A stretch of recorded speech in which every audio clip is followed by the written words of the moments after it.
Hello दोस्तों, मैं आपके सामने एक डेनिश लोक कथा लेकर आया हूँ जिसका शीर्षक है राजा के नए कपड़े।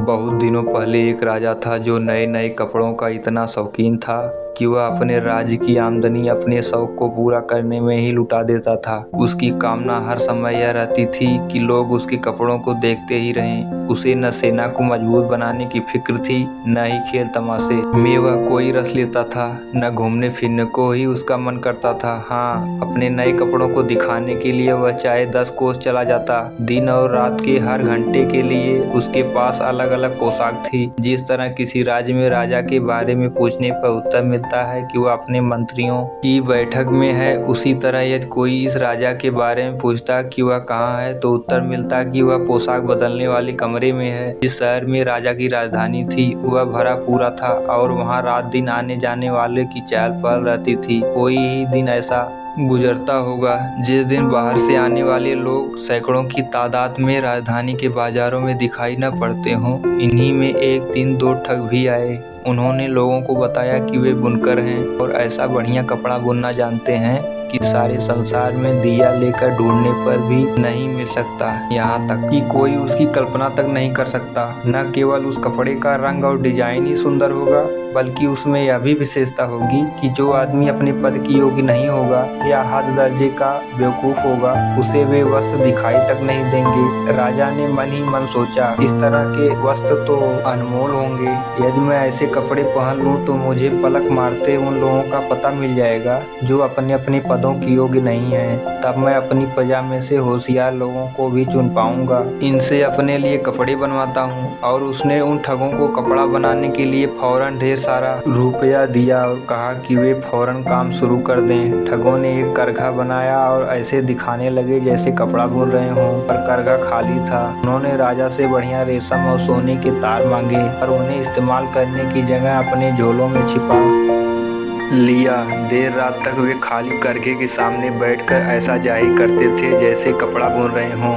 राजा ने सोचा, देखो तो सही कि वे कैसे काम कर रहे हैं। पर यह सोचकर भी उसका दिल अजीब ढंग से धड़कने लगा कि जो बेवकूफ और अपने पद के लिए लायक नहीं है वह उस कपड़े को देख भी नहीं पाएगा। उसे यह चिंता नहीं थी कि उसके अपने साथ ऐसा होगा। फिर भी उसने सोचा कि पहली बार यह देखने के लिए कि वे कैसा काम कर रहे हैं किसी और को भेजना चाहिए। पूरे शहर में सबने कपड़े के जादुई गुण के बारे में सुना था।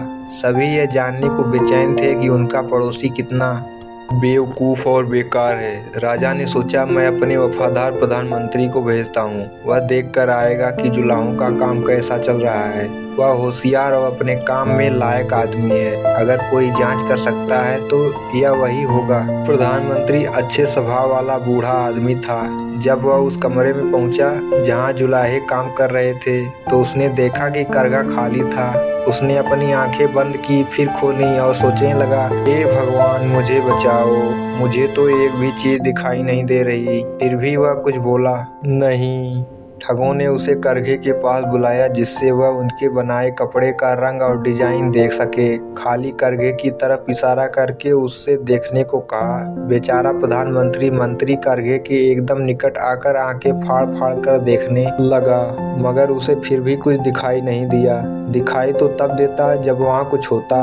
उसने मन में सोचा कि क्या ऐसा भी संभव हो सकता है कि मैं मूर्ख हूँ। मुझे तो इस बात का गुमान तक भी नहीं था। मगर खैर, अब तो यह बात किसी पर प्रकट नहीं होनी चाहिए। और भला क्या ऐसा भी हो सकता है कि मैं अपने पद की योग्य न हूँ? ओह, यह बताने से तो कतई काम नहीं चलेगा कि मुझे कपड़ा दिखाई नहीं देता। अरे, आपने हमारे काम के बारे में अभी तक भी कुछ नहीं बताया। दोनों ठगों में से एक बोला, ओह, यह कपड़ा तो बहुत सुंदर है, बहुत लुभावना है। बूढ़े मंत्री ने कहा। फिर और भी निकट से अपने चश्मे को संभालते हुए उसने कहा, डिजाइन भी सुंदर है और रंग का तो कहना ही क्या।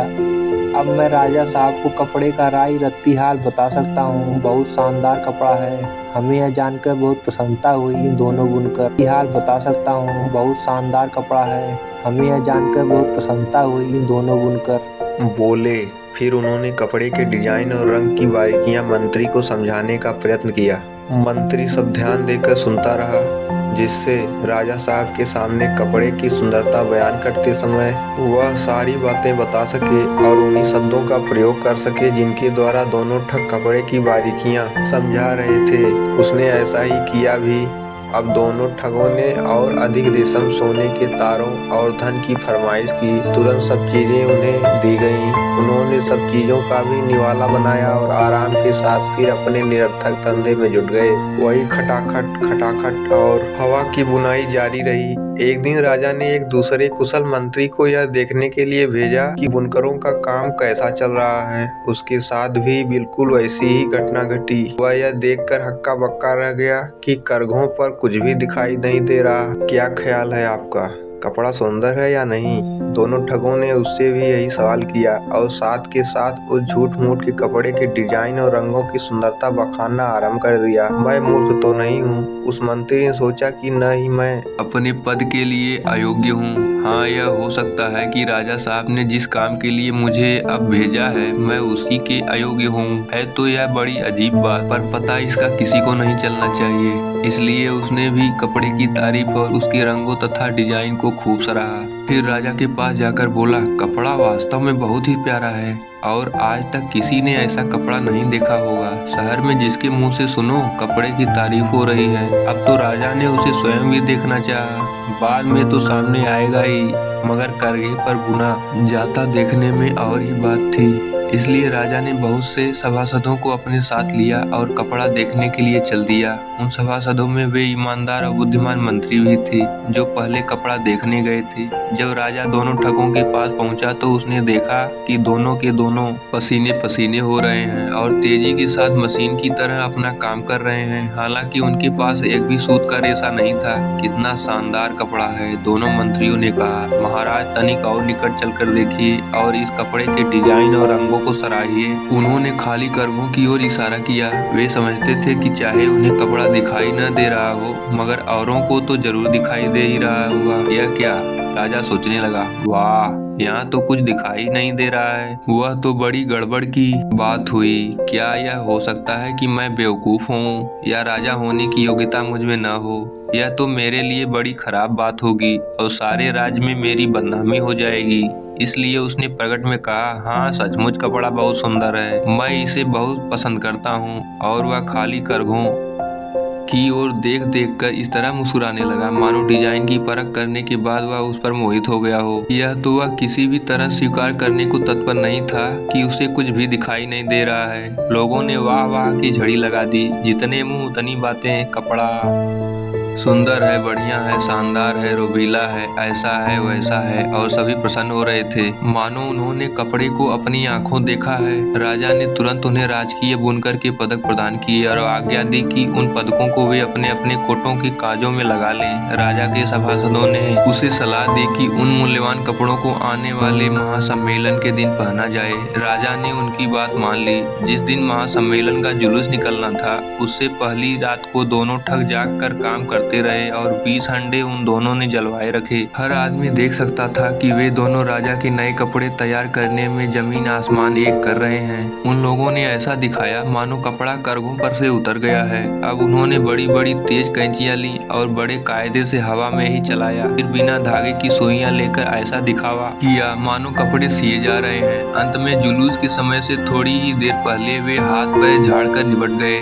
मानो बड़ा भारी किला फतह कर डाला हो। उन्होंने संदेशवाहक से कहा, देख नहीं रहे हो, कपड़े तैयार हो गए हैं, राजा साहब को सूचना दो। संदेशवाहक तुरंत जाकर राजा को खबर दे आया, महाराज, बहुत बढ़िया कपड़े सिलकर तैयार हो गए हैं, मैंने अपनी आंखों से देखे हैं। राजा अपने साथियों को लेकर स्वयं तैयार कपड़ों को देखने के लिए आया। ठगों ने अपने एक एक हाथ फैलाकर इस तरह दिखाए मानो बड़े कीमती कपड़े पहन रखे हों। एक बोला, देखिए महाराज, इस प्रकार के कपड़े सारी दुनिया में देखने को नहीं मिलेंगे। यह देखिए, गले की काट बिल्कुल नए तर्ज की है और आस्तीन के घुमाव पर झोल की छाया तक नहीं है और कमर तो मानो स्वयं राजा की कमर का मुकाबला कर रही है। हुजूर, इन कपड़ों को पहनकर न केवल आप अपने राज्य के राजा दिखाई देंगे बल्कि फैशन के राजा भी कहलाएंगे। इन कपड़ों की बारीकी को देखिए, इसकी वजह से इनमें वजन भी मकड़ी के जाले से अधिक नहीं है। जो इन्हें पहनता है उसे यही मालूम नहीं होता कि वह कुछ पहने हुए भी है, लेकिन इसी में तो इन कपड़ों की खूबसूरती छिपी हुई है। जी हाँ, यह बात 100% सही है, सारे सभासद बोल उठे। मगर वास्तव में उन्होंने देखा कुछ नहीं था, क्योंकि था ही कुछ नहीं जिसे वे देखते। अगर महाराज अपने कपड़े उतार डालें तो हम यहाँ शीशे के सामने महाराज को ये नए शानदार वस्त्र पहना दें, ठगों ने कहा। राजा ने अपने सारे कपड़े उतार डाले। ठगों ने एक के बाद एक राजकीय वस्त्र राजा को पहनाने का दिखावा किया और राजा भी जैसे तैसे वे कहते गए वैसे वैसे हरकत करता गया। यही नहीं, लोगों को यह दिखाने के लिए कि वह अपने नए वस्त्रों को कितने ढंग से पहन रहा है, शीशे के सामने खड़े राजा साहब कभी झुकते, कभी सीधे होकर काला झटकाते मालूम होते। तभी लोग चिल्ला उठे, वाह वाह, कितने नफीस कपड़े हैं, कमाल हैं, ऐसा नमूना आज तक नहीं देखा था। रंग तो इंद्रधनुष को मात करते हैं, डिजाइन आज तक ऐसा नहीं निकला था। बहुत शानदार राजसी पोशाक है। मुख्य चौकीदार ने कहा, महाराज आपका छत्र आपको ले जाने के लिए बाहर प्रतीक्षा कर रहा है। ठीक है, हम तैयार हैं, राजा ने कहा। क्यों, फिट हो गए ना? और कॉलर ठीक करता हुआ शीशे में अपने को अकड़ कर देखने लगा, मानो उन नए वस्त्रों में अपने जचाव को स्वयं भी जांच रहा हो। राजा के लंबे लटकते चलने वाले चोंगे को उठाने वाले दासों ने नीचे झुककर ऐसा दिखावा किया मानो सचमुच पोशाक को कायदे से उठाकर चल रहे हों। वे भी यह नहीं चाहते थे कि कोई यह कह सके कि उन्होंने हाथ में कुछ उठा नहीं रखा है अथवा उन्हें वस्त्र दिखाई नहीं देते। इस प्रकार शानदार छत्र के नीचे चमर डुलवाता हुआ राजा जुलूस के आगे आगे चला। सड़क के दोनों ओर खड़े तथा खिड़कियों पर लदे स्त्रियों और पुरुषों ने गला फाड़ फाड़ कर राजा के कपड़ों की प्रशंसा की। क्या सुंदर और फिट पोशाक है, क्या शानदार फैशन है, संसार का कोई वस्त्र इनका मुकाबला नहीं कर सकता। कितना सुंदर चोंगा लटकता जा रहा है। वास्तव में कोई भी यह नहीं चाहता था कि वह जो काम कर रहा है उसके अयोग्य ठहरा दिया जाए अथवा मूर्ख मान लिया जाए। इसलिए राजा ने आज तक जितनी पोशाकें पहनी उनमें से यह पोशाक सबसे अधिक सफल सिद्ध हुई। यह दूसरी बात है कि पोशाक वास्तव में थी ही नहीं। अंत में एक छोटे से बच्चे ने चिल्लाकर कहा, देखो तो राजा नंगा है। लो सुनो तो इस अबोध बालक की बात। बच्चे का पिता घबरा कर बोला, परंतु बात ने जड़ पकड़ ली और लोग एक दूसरे के कान में खुसर फुसर करने लगे, सच ही राजा नंगा है। अंत में सब लोग चिल्ला पड़े, राजा ने कोई कपड़ा नहीं पहन रखा है, सब वहम है। राजा बड़े चक्कर में पड़ा, क्योंकि मन ही मन वह समझ रहा था कि वे लोग सही कह रहे हैं। मगर उसने सोचा कि जब इसे शुरू ही कर दिया गया है तो अंत करके छोड़ना चाहिए, नहीं तो बड़ी हेठी होगी। जुलूस आगे बढ़ता चला गया और दास लोग उस पोशाक को थामे लिए चलते रहे जो थी ही नहीं। दोस्तों, ये कहानी आपको कैसी लगी कमेंट में जरूर बताइएगा और हमारे चैनल को लाइक शेयर सब्सक्राइब करना ना भूलें। धन्यवाद।